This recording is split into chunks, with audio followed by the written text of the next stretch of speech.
안녕하세요. 제 채널은 누구나 최대한 찾을 수 있는 데이터를 말씀드리면서 공시와 키팩터를 통해 투자 아이디어를 찾아준 테린이 아빠입니다. 영상 속의 내용들은 누구나 찾을 수 있는 자료이고요. 엑셀 데이터는 유튜브 멤버십 회원분들에게는 매주 1회 이상 업데이트해서 드리고 있습니다. 라떼 이상 회원분들에게는 비공개 텔레그램 채널도 참여 가능하십니다. 이 파일 다운받거나 이 채널 참여하시는 주소는 이 회원용 커뮤니티 게시글이 있어요. 그래서 그 커뮤니티 게시글 중에서 회원들만 볼 수 있는 내용이 있으니까 거기서 이제 찾아서 오시면 됩니다. 그리고 영상 보시고 구독, 좋아요, 알람 설정 부탁드리겠습니다. 오늘 이제 7월 18일날 영상을 찍고 있는데, 오늘 이제 저는 수익 지키기 모드로 들어갔습니다.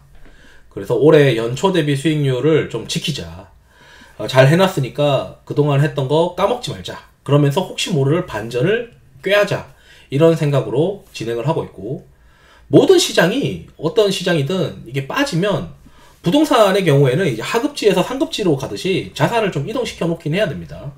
그래서 지금 현재 시장이 미국도 빠지고 한국도 빠지고 이럴 때는 차라리 한국 시장에 자산을 일부 헐어서 그 자산 배분 전략을 섞어서 플레이하는 게 안전할 수도 있습니다.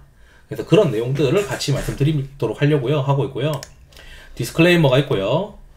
그리고 오늘 이제 미국 시장 시작하기 전에 TSMC 실적 그렇게 나쁘지 않았던 것 같거든요. TSMC 실적이 2분기는 어차피 뭐 어닝 서프라이즈 날 거라고 대부분 다 예상을 하고 있었고, 결국 이제 이 3분기 가이던스도 그 나쁘지 않게 나왔습니다. 3분기 가이던스도 좀 상향을 하는 모습이었어요. 그래서 이제 시장에서는 야, 이거 나쁘지 않은데 TSMC 실적이 결국은 가이던스 하한도 기존보다 올렸단 말이죠. 3분기도 높였다. 이 가이던스 잘 나왔어요. 그래서 2시 반에 실적 나오고 나서 3시 조금 넘어서 이제 가이던스가 나왔는데, 그 가이던스 보려고 지금 다들 기다렸던 거죠. 가이던스 나오니까 이제 삼성전자 위주로 올라가는데, 삼성전자야 이제 이번에 HBM3가 엔비디아 인증을 통과했다라고 뭐 이런 이제 뉴스들이 자꾸 나오니까 시장에서는 삼성전자가 이제는 하이닉스와의 어떤 격차가 좀 줄어들지 않겠냐. 뭐 당장 줄어들지는 않더라도 그래도 주식이라는 게, IT라는 게 2년 뒤에 미래를 보고 주식을 하는 게 IT이기 때문에, 특히 반도체는 그런 게 더 심하잖아요. 그러다 보니 이제는 뭐 둘 간의 격차가 좀 줄어들면은 삼성전자가 좀 괜찮지 않을까? 예, 삼성전자는 오늘 겨우 이제 그 엔비디아 실적 발표 버프 받아가지고 플러스로 마감했는데, 하이닉스는 되려 이제 쫓아오지 못했어요. 경쟁사가 등장하는 그런 이슈로 해석이 되다 보니까. 근데 이것도 자세히 생각해보시면 아시겠지만, 삼성전자랑 하이닉스 둘 다 고객사로 두는 엔비디아가 제일 유리해요. 그래서 지금처럼 우리가 상급지와 하급지 아파트 가격이 다 둘 다 빠지면 조금 돈 보태가지고 상급지로 가는 게 나은 듯이, 제 생각에는 지금 미국 시장 빠지고 한국 시장 빠지는 거 보니까 조금 헐어가지고 자산 배분하듯이 미국 시장을 좀 깔고 가는 것도 괜찮을 것 같다, 이런 생각을 하면서 어떻게 하는 게 좋을까, 이런 얘기도 말씀드리고자 합니다. 그리고 또 하나 이슈가 뭐냐면, 자동차가 오늘 조정받았어요. 그래서 삼성증권 이문영 위원님께서 이제 보고서 쓴 거 보면은 결국 이제 관세 부과하게 되면은 자동차도 불리하지 않겠냐, 이런 이슈가 있지만, 그때와 대비해서 지금 미국에서 생산 가능한 게 많고, 국내 거는 아시아 태평양이나 이쪽으로 다 수출을 신흥시장으로 변경하면 되지 않냐. 그래서 지금 가장 중요한 거는 주주환원이랑 이 현대차의 경우에는 자사주 매입을 얼마나 할 거냐, 이런 게 중요하지 않겠나, 이런 얘기를 하시는 거예요. 그래서 8월 28일까지 주주환원 이벤트가 CEO 인베스터 데이가 있으니까 저는 그게 제일 중요하다 지금, 이렇게 또 생각을 하고 있습니다. 그리고 이제 뭐 어떤 것들을 좀 말씀드리고 싶냐면, 계속 이제 말씀드리고 싶은 게, 이 거래대금 강도라는 게 툭 꺾이면 조정이 나올 때, 거래대금 강도가 꺾인다고 무조건 조정 나오는 건 아니지만, 거래대금 강도가 꺾일 때 나오는 조정은 시장이 툭툭 떨어지는 경향이 있다. 그러니까 완충 역할을 하는 역할을 좀 덜 하다 보니까 시장이 떨어질 때 변동폭이 좀 크더라. 그래서 지금 시장이 만약에 약세로 가게 될 때마다 떨어지는 거는 2% 떨어지는데 반등은 뭐 1, 2%밖에 못하는 뭐 이런 비대칭적인 시장이 계속 이루어질 가능성이 있습니다. 게다가 업종 쏠림 지수가 이제 반등한다고 했잖아요. 제가 이것 때문에 계속 주식을 보수적으로 보고 있어야 된다. 업종 쏠림 지수가 올라가는 국면에서 이게 반등했는데, 반등한 지 꽤 됐어요. 올라가는 국면에서 코스닥 지수가 3일, 5일, 11선을 이탈하게 되면은 특히 현금을 찾아야 되는데, 그게 사실 이틀인가 3일 전이었어요. 코스닥 지수가 3일, 5일, 11선 이탈하고 업종 쏠림 지수가 올라가고, 그러면 현금을 최소한 첫 번째는 20% 이상 가져야 되고, 만약에 미국 시장까지 21선을 이탈하는 조정들이 발생을 하면, 나스닥이든 뭐 필라델피아 반도체든 21선을 이탈하게 되면 또 한 번 현금을 10%에서 20% 확보를 해야 된다. 그 얘기를 이제 예전부터 말씀드리고 있는데, 이 업종 솔림지수가 올라가고 있어요. 그러면 이게 기간이 어느 정도 될 것 같냐? 이번 달 말까지 제가 봤을 때는 빠르면은 0.3이나 이렇게 찍고 내려오게 되면은 8월 달은 좀 회피할 것이고, 그러지 않으면 그래서 제가 봤을 때는 이번 달 말까지는 쉽지 않은 장이 올 것 같다. 그럼 이게 반등할 때 어떤 거 같냐면, 삼성전자나 이런 것들은 버티는데, 왜냐하면 삼성전자는 7월 31일에 컨콜이 있잖아요. 그 컨콜에서 엔비디아 퀄 인증 관련된 이야기를 너도나도 기다리고 있다고요. 그러다 보니까 삼성전자는 그렇게 안 빠지는데, 다른 것들은 휘청일 가능성이 높아 보이고, 이 업종 쏠림지수가 올라간다는 거는 상승률 상위 종목군이랑 하위 종목군 간의 편차가 커지는 거라서, 뭐 하나 잘못 사면 계좌가 녹는 장이에요. 녹는 장. 이게 올라갈 때. 그래서 제가 이 장은 어려운 장이니까 유동성이 공급되는 컨셉만 들고 있던지, 그러면서 현금 비중을 일부 가져야 안전하다라고 이제 말씀드리고 있는 건데, 지금 장이 제 생각에는 7월 말까지 쉽지 않을 것 같다. 근데 이제 제가 또 뭘 걱정하냐면,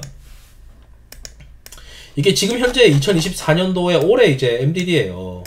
지금 이제 퍼센테이지로 이제 보면은 마이너스 10.2, 코스닥이 마이너스 10.2를 기록을 했거든요. 그러니까 이게 최근에 고점 대비해서 떨어지면 얼마까지 떨어지느냐, 이걸 보는 건데, 코스피는 마이너스 2%, 마이너스 해봐야 뭐 5, 6%한 거니까 굉장히 센 거예요, 지금 코스피는. 근데 코스닥은 정말 약하죠. 그러면 이제 하반기 이제 몇 달 안 남았는데, 금투세 우려 있죠, 트럼프 변동성 리스크 있죠. 그러다 보니까 저는 이 코스닥 MDD가 과거처럼 굉장히 안 좋아질 가능성이 있다. 이거 이제 연도별로 쭉 보시게 되면, 이거 만들어 놓은 거 보게 되면 20% 찍었어요. 작년에 20% 찍었어요. 그래서 직전 연도에 이렇게 20% 찍으면 그 다음 연도에 MDD가 보통 그렇게 높지가 않아요. 그러니까 2년 연속은 잘 안 나오더라고요. 근데 어쨌든 뭐 22년도에도 MDD가 이게 25%, 35% 찍었어요. 21년도에는 MDD가 괜찮았었고, 2020년도에는 엄청 이제 요때 이제 MDD가 그 코로나 터지면서 MDD가 터졌고, 그 다음에 19년도도 마이너스 25% 터졌어요. 그 다음에 이게 트럼프 재직 기간이잖아요. 18년도도 미중 무역 분쟁 이런 게 또 있다 보니까 마이너스 30%. 자, 17년도 딱 한 번 좋았어요. 그래서 이 2016년도 말에 이때 이제 트럼프가 당선된단 말이에요. 그래서 올해 걱정인 게, 야, 이거 2016년도처럼 코스닥 MDD가 마이너스 18% 이상 찍는 그런 구간 나오고, 코스피는 버티고, 그리고 내년에 이제 불확실성이 어느 정도 해소가 됐으니까 시장이 내성을 가지고 지수가 좀 오르는, 그러니까 마이너스 7% 이내에 주식으로 먹기 좋은 장이 내년에 펼쳐지지 않을까? 이런 이제 기대를 하는 거죠. 그래서 이제 저는, 야, 이거 재수 없으면 MDD가 과거에 20% 이상 터졌을 때처럼 이번에 2024년도 연말까지 금투세 우려 있는 데다가 트럼프 우려가 있으니까 MDD가 20% 이상 터지는 과거 평균과 같은 일들이 벌어지지 않을까? 이런 이제 걱정이 드는 거예요. 그러니까 이제 제가 할 수 있는 전략이 뭐겠냐 이제 고민을 하는 거죠. 그러면서 이제 지금 현재 그 주식이라는 게, 우리가 R 주식을 몇 퍼센트 할 거냐, 그러니까 보통은 이제 주식만 하죠. 현금 비중 어떻게 가져갈 거냐, 그걸 이제 현금 비중을 가져가기 위해서 뭐 업종 쏠림 지수 이런 것들을 활용을 하는 건데, 지금 이제 제가 어디까지 왔냐면 자산 배분하자. 그래서 저는 지금 자산 배분 전략을 요렇게 이제 이거를 지금 목표는 24% 깔 거예요. 24%. 뭐야 이거 숫자 24.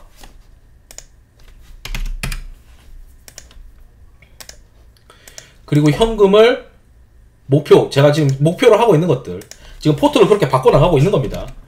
현금을 16% 정도 가져갈 거예요. 그리고 나머지 R주식 60. 이렇게 합치면은 이제 100입니다. 그래서 자산 배분을 6개 종목을 4%씩 깔 건데, 사실 자산 배분은 오늘 깔았어요. 현금도 이미 어느 정도 지금, 현금 아직 덜 찾았어요. R주식은 그대로 들고 있어요. 그러면 R주식은 제가 늘 얘기하는 게, 주식을 분류를 잘해서 유동성 공급이 되는 것들 위주로 매매를 하고, 그 유동성 공급이 되는 것 중에서 우리가 조금 더 이제 힘을 줄 수 있는 거는 수급이 좀 비워져 있는 것들. 수급이 비워져 있는데 이게 채워질 수 있느냐 없느냐.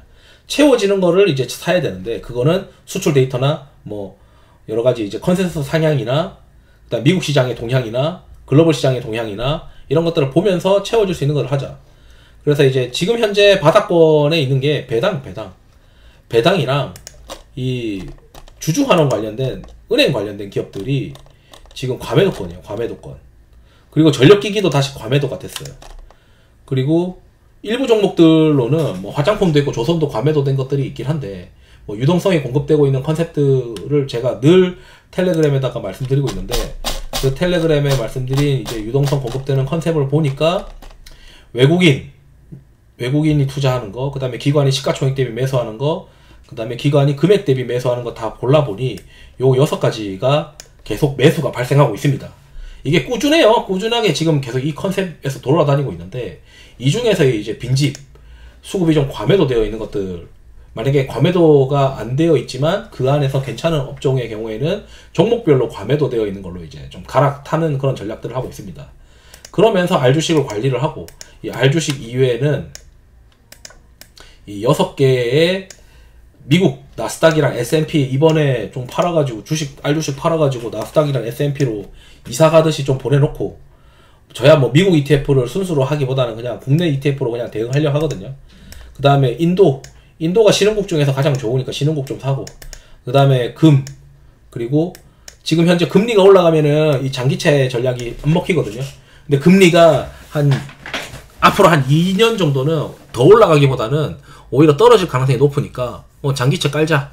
그렇게 해서 이거를 들고 있다가 제가 노리고 있는 게 뭐냐, 이 MDD, 코스닥 MDD 있죠?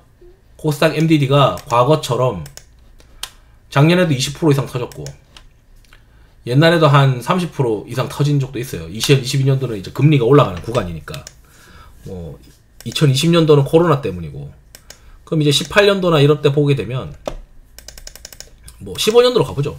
15년도 가게 되면 한 20% 터집니다. 그리고 요때 14년도는 이제 9%로 안정적이었고, 요때 이제 2013년도도 막 한 18%씩 터져요. 18% 터졌다가 올라오고, 그리고 2012년도에도 막 18%, 16% 터져요. 그러니까 평균 한 20% 터지는 게 이례적인 게 아니에요. 25% 터진 날도 2011년도에 25% 터질 때도 있어요. 그래서 지금 주식시장이 제가 봤을 때 자산 배분으로 잘 버티고 있다가 한 일부 자산이랑 일부 현금을 자산 배분으로 잘 버티고 있다가 이렇게 이제 과매도 터지면은 그때 주식 비중을 100%로 하려고 이제 리스크를 좀 관리하자, 그 이야기를 지금 하고 있는 겁니다. 그래서 지금은 R주식 60, 현금 한 16%, 현금 아직 덜 찾았는데 자산 배분 이미 해놨어요. 그래서 미국 시장 오늘 좀 반등하면 뭐 저야 뭐 S&P랑 나스닥 100이 좀 끌어올려 주겠죠. 그래서 요렇게 이제 하면서 MDD가 과거에 진짜 많이 터질 때를 기다리자. MDD가 이제 한 20% 이상 터지잖아요. 그러면은 이제 탐욕적으로 주식을 해야 됩니다. 이제 주식이 싼 게 널리거든요, 그때는. 그래서 지금은 야, 이거 트럼프에 대한 불확실성, 금투세에 대한 불확실성, 그렇기 때문에 R주식을 위주로 주식을 하는 거는 아닌 것 같다. 현금, 자산 배분 전략, R주식 섞어 가지고 있으면서 유사시를 대비해야 되는 것 같다. 이 자산 배분 전략이 잘 돼요, 요새. 금리가 올라가는 국면이 아니기 때문에. 그리고 지금 만약에 제가 엔비디아가 더 삼성전자랑 하이닉스가 둘 다 납품하게 되면은 엔비디아가 제일 수혜예요. 삼성전자 수혜는 단기이고, 중장기적으로는 단가를 유리하게 받을 수 있는 엔비디아가 수혜죠. 그러면 그 말은 결국엔 뭐냐, 최근에 이제 시장이 조정받을 때 미국도 빠지고 한국도 빠지고 하면은 일부 이제 나스닥이나 테크나 이런 걸로 조금 이제 사볼 수 있는 기회다. 얘네들이 21선에 왔을 때, 또는 21선이 깨져서 뭐 올 때 뭐 자산 배분 차원에서 조금 사서 견뎌보는 것도 괜찮을 것 같다, 이렇게 생각이 듭니다. 이상으로 영상 마치도록 하겠습니다. 투자에 도움 되시길 바랍니다. 감사합니다.